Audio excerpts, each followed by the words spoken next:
How much of our economy is just keeping boomers alive? I actually have a huge interest in this topic. I do believe that boomers are sucking up our economy. Not only did they screw us over with the housing situation and career wise, but they're also screwing us over with Social Security and taxes through Medicare. So let's take a look. I know it's not going to come as a shock to any of you watching when I say that the healthcare industry in America is incredibly broken.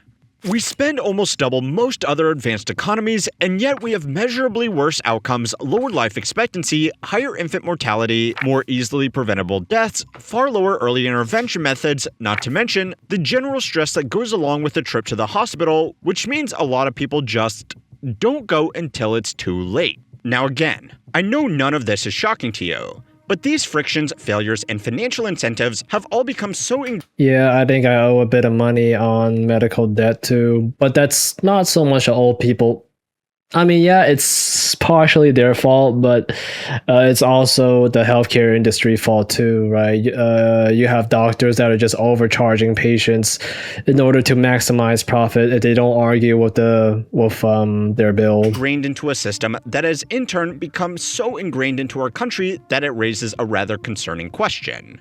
Would it even be possible to unfuck the healthcare system without destroying the economy in the process? The USA is the largest market in the world thanks to the disproportionate share of our economy dedicated to consumer spending. This is a statistic that even I have highlighted here before on this channel, because it makes us look like we just love buying overpriced trucks and useless consumer junk. Correct. While maybe that's still true, if The amount of people that I know that are in crippling debt because they're buying stuff that they can't afford is way too many. you remove healthcare spending from this equation, we are actually right in line with most other peer countries. Put another way, if we actually demolished the healthcare system and built something somewhat efficient in its place, we would cut out as much as 10% of our GDP. Now, 10% of our entire economic output going towards spinning the wheels of medical bureaucracy isn't great, but this broken window still represents millions of jobs, not to mention a lot of our financial system. They might contribute nothing outside of justifying their own existence, but now that they are there, they are extremely hard to remove. Now, I know what you might be thinking. Just because something is hard doesn't mean we shouldn't do it. And even for the people who don't believe in socialized medicine, the bureaucratic bloat in healthcare is still a problem. But it's also important to realize that no policymaker wants to preside over millions of lost jobs, even if it would fix one of the biggest ongoing burdens on the nation. Oh yeah, and one last thing.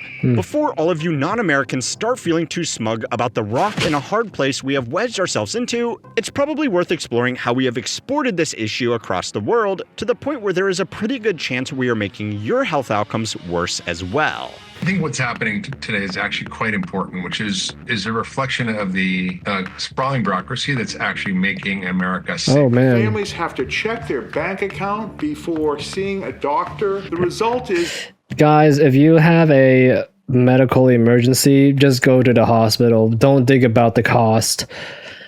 When I was broke, I still go to the hospital. I don't give a damn. I just fucking go in there. Like your health is like the most important thing. If you're dying, just go to the hospital. If your hand is numb, just go to the hospital. You don't want to be a cripple for the rest of your life just because you might be in debt. Everybody is in debts, believe it or not. Like every working class person is basically in debts. And if you're in debt, you might as well be in debt and be healthy. Don't be in debt and be unhealthy. That manageable conditions go untreated. They become emergencies, which is worse, of course, for the patient. Younger Americans die earlier than young people in other developed countries. That statistics drags down the overall American life expectancy. American men ranked last among the 17 countries in that study. Women, by the way, were second to last. Now, before we get... Well, yeah, that's because men in the United States actually work themselves to the bone. Like, if you go to any European country, those guys have a healthy work schedules. Like I think like Italy have people with 2-hour lunch or whatever, and people work like 6 to 8 hours a day over there. They all have a healthy lifestyle, healthy work-life balance.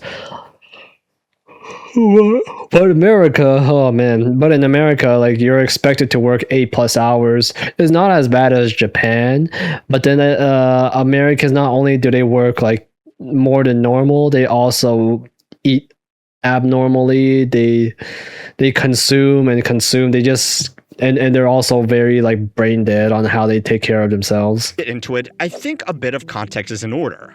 About 5 years ago, I was personally very much a part of the problem in this industry. I worked as an investment banker specializing in businesses operating specifically in healthcare. The scale of the regulations and business activity that takes place in the system between you and your medical care was big enough that several firms could specialize in just serving these companies. The fact that several investment banks can be kept afloat just off the fees they charge as a middleman on transactions between other middlemen in the medical industry should give you a sense of just how much bloat has been piled onto the end goal of treating illness. In fact, the broken incentives, lobbying, anti-competitive business practices, and simple entrenched interests would... So of how lobbying works in the healthcare industry is that there are pharmaceutical companies where they are fighting to keep up the high price of their medicine. That way they can charge insurance companies for egregious prices, right? They can charge like, I don't know, $500 for a diabetes blood sugar level test kit, which should normally cost like under $100 or under $50, but they would lobby, like these companies, they lobby and they try to trick or convince, or another word that starts with a C, corrupt politicians into fighting for things that are beneficial to these companies. That way, like these companies, obviously they can make more money. It's part of the reason why I started this channel to begin with. It's easy and honestly a little bit cathartic to anthropomorphize the players in this game and group them into heroes and villains. But to get a good understanding of the problem, it's a lot more productive to follow the simple conflicting incentives that have logjammed the system so badly that it's basically impossible to get things done without stepping on someone else's toes. So in the interest of fairness, I want to start with the doctors themselves. Because of course, typically they get much less blame than something like an insurance company, because well, you know, they actually achieve something.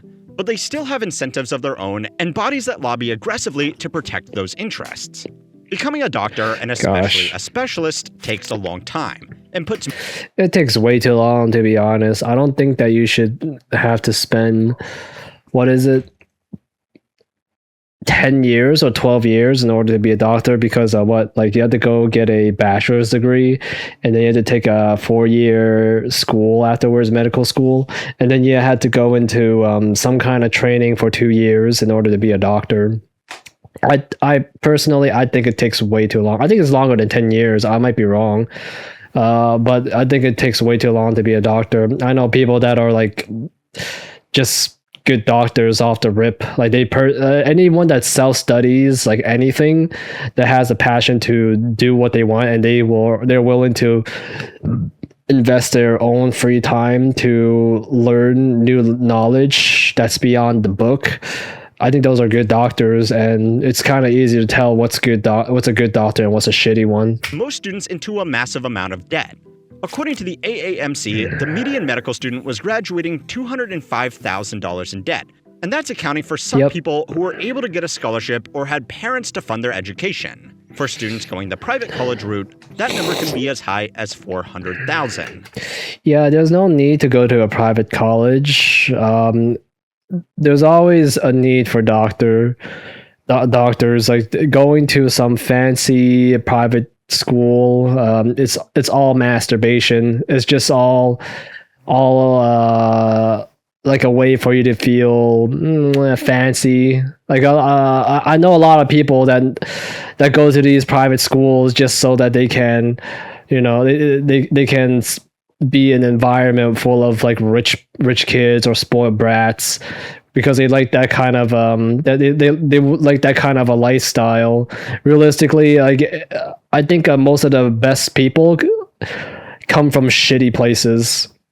Like I know best fighters come from shitty fighting gyms. Best musicians, they practice with shitty music, like Kurt Cobain. I think he only practiced with like a cheap ass $50 guitar when he was a kid. or actually no, he would play music with a $50 guitar live, and he would still sound amazing.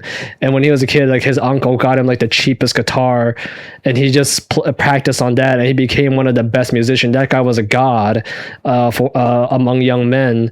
Like everybody, like you don't need fancy stuff to be good at anything. Like a person that is truly good at their craft can make the best work with average or below average tools. To compensate for these immense upfront costs and several years of lost earnings compared to their peers, it's always been the expectation that American doctors are paid extremely well. And on average, they are. Physicians in America are paid on average almost double that of other OECD countries, and even extremely high-income outliers like Switzerland. Oh, and as something of foreshadowing, you might have noticed that Canada is right up there with us, but more on that later. In a lot of other countries, being a doctor is still a prestigious and highly respected job. Not really. At least I don't respect them.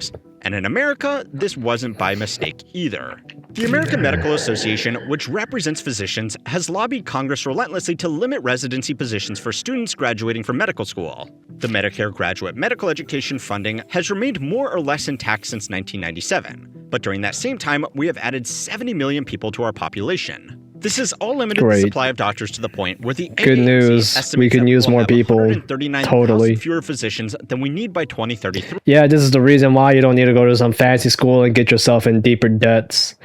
Right? There's always a shortage of doctors. Trust me. We're just like hospitals are just accepting any kind of doctors. If you have a license, it doesn't matter what kind of grades you have. It doesn't matter how much you hate being a doctor. The hospital will hire you. I had a doctor. He was so damn lazy. Like he was just a bum. Like this guy, he would do anything to avoid doing more work. I have all these symptoms, and he tried to brush it off as stress. Like, oh, you must be stressed out. That's why you have so much inflammation. It must be stress. That's why your body is going numb in some places. It must be stress. This must be stress. That must be stress. Maybe I should assign you to see a therapist. Da da da. But then I had to keep pressing and bitching, and then I finally got him to agree to assign me with some blood work. It was so difficult to ask him to get some blood work done. It's not like it's an expensive process to get blood work done. It's just, like you just write up a piece of paper and you send it in. It's that simple. But this doctor, he was just super resistant to filling out paperwork, and I finally got him to do it after a bunch of bitching, and then turns out I was right. There was something wrong with me. And this doctor was just being lazy. Like, after I left, I asked, can I change my doctor afterwards? Because this guy's going to get me killed one day. As our population continues, I could imagine a delayed cancer diagnosis. But on the demand side, there has been just as much meddling. One of the other big pushes by the AMA is to make sure that there are lots of things that can only legally be done by a doctor, even when they could be done by a nurse practitioner, a physician assistant, or a non-physician specialist like an occupational therapist for a lot of this work. Now, of course, something like brain surgery should probably require a specialist to be present. But a lot of the tasks that legally only doctors can perform really aren't that important or that sensitive. One of the most egregious examples of this scope creep is the amount of time that doctors spend justifying routine prescriptions and procedures to health insurance providers. That's correct. Let me guess. These pharmaceutical companies go to these doctors and they ask these doctors to recommend their patients their medicine, their brand specifically. Now, despite being some more foreshadowing about how bureaucracy creates bureaucracy, even if this was all totally necessary, most of this work is simple data entry, which could easily be done by a trained receptionist. But because only doctors are deemed worthy of these specific tasks, they have to spend their valuable time filling out online forms, a cost which is ultimately passed along to their patients. America has by far the highest medical administration cost per capita anywhere in the world. We spend more than triple the runner-up, which is Germany, and bureaucratic administration is basically their cultural identity. Mandated inefficiency is just one of the causes. A simple combination of bottlenecking the number of doctors entering the field and then wasting their time once they are there means that their hours become extremely valuable. Medical schools have realized this, which means that they can charge more. And even the doctors themselves, who largely do just want to help people, aren't going to turn down a far higher than average income, because they need it to pay off their far higher than average debt. The same goes for things like indemnity insurance, licensing, and training. All of these things can be expensive because doctors are paid well. But doctors need to be paid well because everything they do to maintain their professional standings is expensive. But alright, so far all of this is still only counting the— I know doctors that are supposed to be making like 150K a year. They are making 300, 400K a year from commission. Groups that do still largely want to help people. And of course, these little inefficiencies have snowballed into something much larger. There are fewer than 1 million direct patient care physicians in America, but over 20 million people employed by the healthcare industry in total, with an alarming share doing very little in the way of actually caring for anybody's health. So it's time to learn how money works to find out how it got this bad and why it's become almost impossible to undo. If you've ever looked at a system like healthcare and wondered why it never seems to change, then this free report from HubSpot called Industries. So another group that is often overlooked in this whole equation are the hospitals themselves. No advertisement, like a lot of things please. in the economy, hospitals and practices have become another entrenched strain on the system simply because of how consolidated they have become. Medical groups have become so dominant in certain areas that patients effectively have no other options if they want a certain procedure outside of traveling several hours. At the same time— Yeah, I mean, well, I think that's valid because there are strict regulations on how, like some surgeries are done. Like you cannot expect a neurosurgeon every 5 miles. doctors that run their own private practice has been consistently shrinking, as the industry pressure has pushed doctors into these collective health systems. Oh, and well, you know I had to bring it up eventually. But the Government Accountability Office has also pointed out the role of private equity in strategically buying up regional medical practices to create local monopolies on care. Now, anti-competitive practices are nothing new in any industry anymore. The FTC has been infamously flaccid with their enforcement for the last 45 years. But the medical industry in particular gets away with a lot more than it should for 2 specific reasons. The first is that healthcare is complicated. The average regulator hasn't been to medical school to argue against industry groups claiming that a merger is necessary for patient outcomes. The second is that the actual costs that come out of these mergers are extraordinarily opaque. Of course, public enemy number 1 in this whole game are the private insurance companies. And don't worry, we will get to them soon enough. But a lot of— Okay, yeah, I'm actually interested in talking about this because for the most part, I am against health insurance companies, but I do understand where they come from. You have all these pharmaceutical companies that are charging ridiculous prices for their basic ass medicine. Like I got ibuprofen. I remember I bought I got prescribed a bottle of ibuprofen. It was like 600 milligram. But then when I had the bill itemized, like apparently each pill costed $6. Each pill of 600 milligram ibuprofen costed $6 each. That bottle had 30 pills. 30 times 6, how much is that? $180 for 30 doses of ibuprofen? Like, what the fuck? I could just go to Walgreens and buy the same bottle for like $6. These combined groups have become so large that not even insurance providers can push back against their market power. So, I mean, you can see why like insurance has so much bullshit to deal with, right? They had to pay for this overpriced medicine. And then how much they're charging people for health insurance, right? If a hospital system has a monopoly over a critical medical service in an area, people will change their insurance if their current insurance provider doesn't cover that network. Large insurers do have more negotiating power than individual payers, but if a hospital is the only game in town, there really isn't much they can do. This consolidation has also pushed insurers into all-or-nothing contracts, where large health systems will require insurers to include all their facilities in their coverage, including the expensive ones, or else they won't provide access to any of them. Now, obviously, health insurers aren't the victim here. But in certain areas, this does prevent them from making a narrower network of providers just offering basic services for a potentially more cost-effective plan. All-or-nothing contracts also incentivize hospitals to provide services that may not have been demanded, even by the massively distorted market, since they are being strong-armed into covering it anyway. Even for services provided to patients on Medicare, there are logical incentives that push up prices. One of the key groups that decide how much a medical service should cost Medicare is the Specialty Society Relative Value Scale Update Committee. A bit of a mouthful, so it's normally called RUC. This is a Rock. group of 31 physicians who volunteer to provide guidance on how to value a physician's work for computing healthcare prices. Now, naturally, a group of physicians would like to say that physicians are worth quite a lot. But this group is also overwhelmingly made up of specialists, creating a bias that overvalues specialist procedures over simple primary care. Oh, Now, okay. the reason why this that's, is important That's such a shitty system. What the heck? 31 physicians? Like, you don't have, I don't know, like, more? Can you just have more people go in and, like, solve the issue?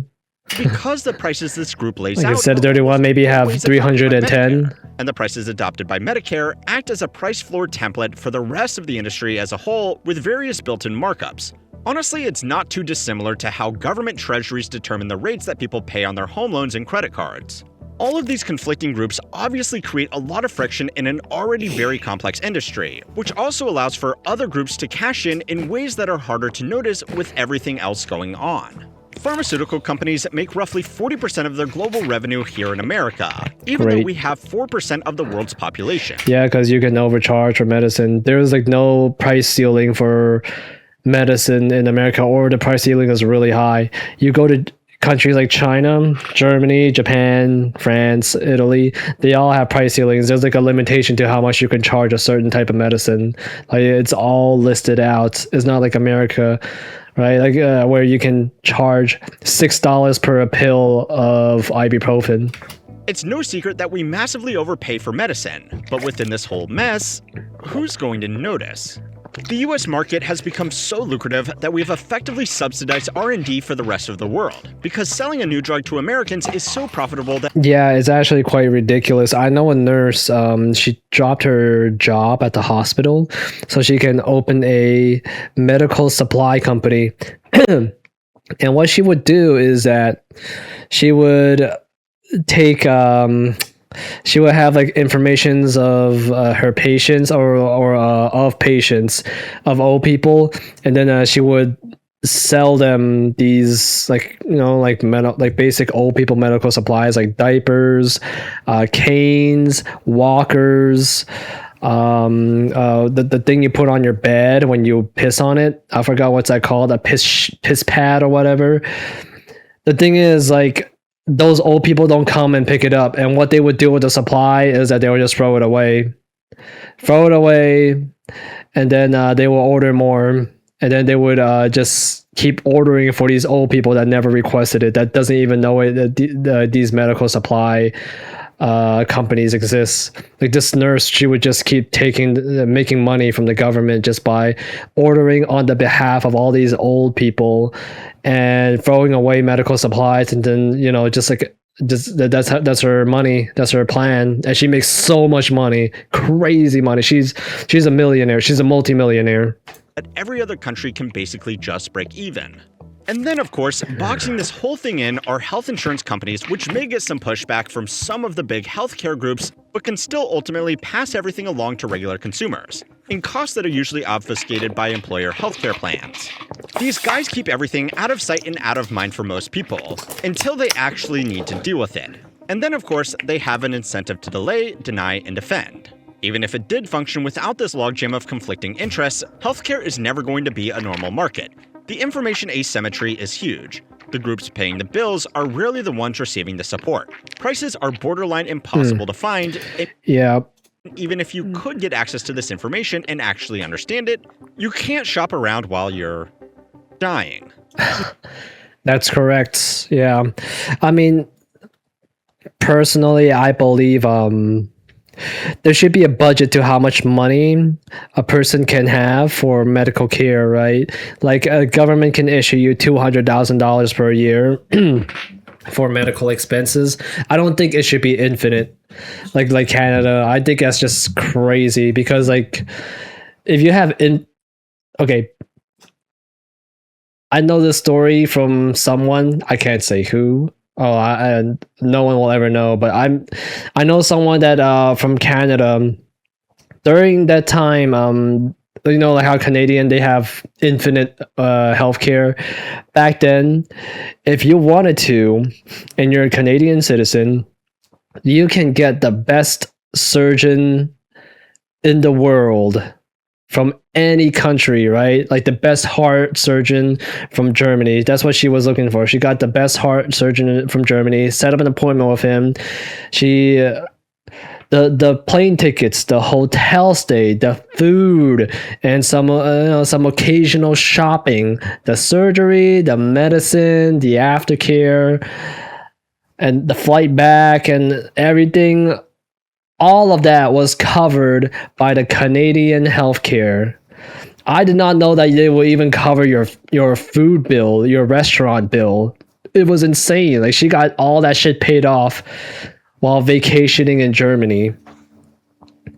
So that is why I am against the idea of having like very loose infinite healthcare for people. I believe everyone should have like an annual budget. So and then like if your money gets spent frivolously, then you lose that budget. Then you don't get care. You have to pay out of the pocket. Like if you have some rare disease that exceeds that amount, I believe that you got to be a part of the cause and you have to contribute and like donate your blood or like get your blood extracted for science to find like what this disease is, and they could treat you at the same time. I think that's very fair. I don't think it's fair to just constantly keep draining the system from like the next generation. That's why we have a national debt, is because people just keep spending. And also this will help prevent fraud. Not only will the government be dealing with it, but also the patients where their annual budget is being drained by fraudsters.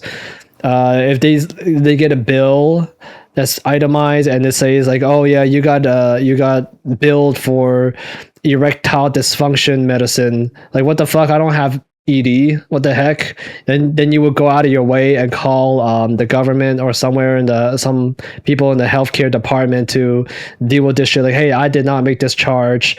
This is a fraud. Like then you have two people fighting the situation instead of like just the government fighting fraud. Because right now we have a huge Medicare fraud with senior care and child care. Now, it certainly doesn't help that the regulators who should be... It would help if people join. ...this traffic jam towards something slightly more functional are being paid off by these various parties to let them get a little bit further ahead in traffic at the expense of making it impossible to fix the system as a whole. According to Open Secrets, the healthcare sector is the #1 lobbying spender in the country, spending almost $750 million in 2024 alone, just at the federal level. But now the thing is, this has been going on for... All that money spent in lobbying, who pockets that money? You can figure that out yourself. So long that even if it was completely fixed and ironed out tomorrow, there is too much built up in it. Every one of these groups employs tens of thousands of people to negotiate, coordinate, lobby, market to, or just plain old sue all of the other groups. Each and every one of these groups is just trying to serve their own self-interest, but none of those interests are aligned. And the group that is consistently made to compromise is the patient right in the middle of everything with the least understanding and negotiating power. Another slightly darker visual metaphor is that often rats will get their tails caught together, and as they run to try and free themselves, they only end up pulling the knot tighter. Collectively, this administrative bloat built to service the administrative bloat is one of the largest employers in the country, and, at least up until recently, has been one of the only industries safe from layoffs. If we could snap our fingers tomorrow and replace our healthcare system with something like what exists in Australia, we would lose 7.5% of our economic, productivity, and shed millions of these jobs. It's also worth noting that Australia's system is not exactly an unfair comparison. They also have very well compensated doctors on average. They have extremely good health outcomes and rely on a blended system of private health insurance and public Medicare. Either way, this would be a larger hit to both. Yeah, my grandpa had like 2 different types of health insurance. I don't even know how that shit works. So it's like he pulls out one and then like the doctor said, oh, it's been rejected. I mean, like the front desk lady is like, oh, this is rejected. You got another one, like as if she knew that he has another health insurance ready. I don't know how that shit works. Than the global financial crisis. However, that doesn't mean it's not worth trying, because over time, this problem is only getting worse. The size of the healthcare industry has consistently been growing faster than the size of the overall economy. By 2033, the Centers for Medicare and Medicaid Services predicts that more than 1/5 of our entire economy will be dedicated to healthcare and the apparatus that is built up around it. But just like healthcare has slowly grown on the economy, it can also slowly be disassembled over time as well. Simple things like antitrust enforcement, proper lobbying regulation, and more transparency will at the very least deal with the elements that are intentionally trying to pile more logs into the logjam. We may lose some jobs like internal auditors for the legal firms, servicing the investment banks, managing the deals between market information providers, giving leads to pharmaceutical sales businesses that sell third-party generic substitutes to regional healthcare groups, but that's just measuring they go to doctors, buy them fancy $100 or $200 lunches, and they say, hey, recommend our medicine, we'll give you a cut. Downsides. One of the biggest hurdles to skilled professionals starting businesses of their own is losing the healthcare security that comes along with being a skilled professional. Removing one of the biggest obstacles to genuine business development in the long term would be far healthier for the economy than piling another layer of administration on top of our healthcare system. Finally, it might also solve what some consider to be one of the most existential problems in the world. We aren't having enough babies. When a visit to the hospital can be bankrupting, maybe this shouldn't be too shocking. Especially to the same group of people who want to replace us all with AI anyway.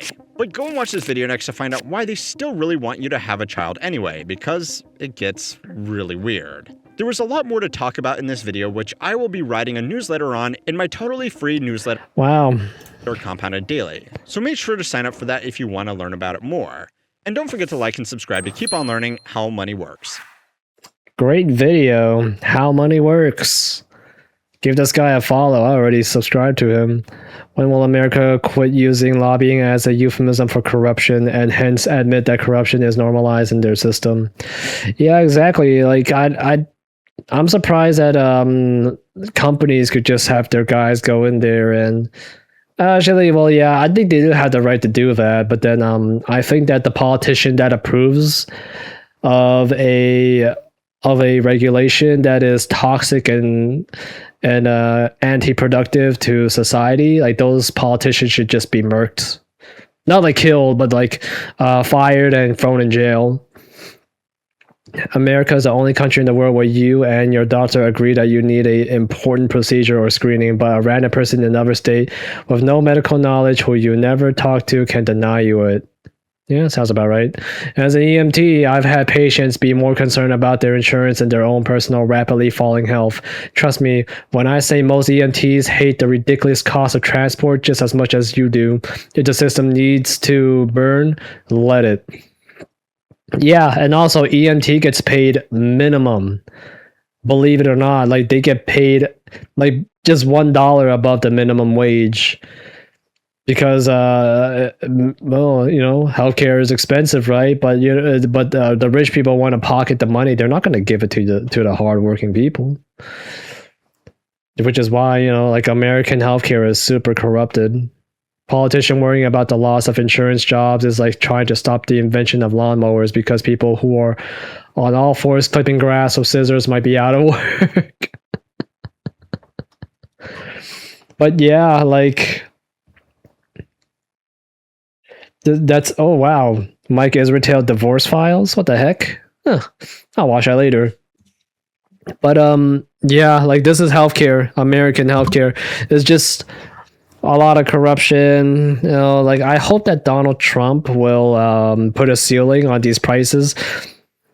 I don't see any net negative from putting a price ceiling on these medicine, because like I could see the issue with groceries, but not with medicine.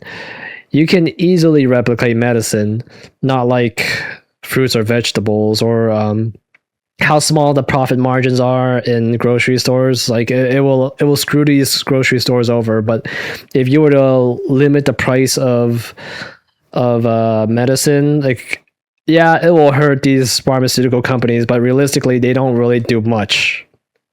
Just realistically, they just go around and talk and exchange money to some people, to doctors and politicians, just so they can sell medicine at a high price. They don't really do much realistic high service work. But yeah, give How Money Works a follow or subscribe. This guy does the Lord's work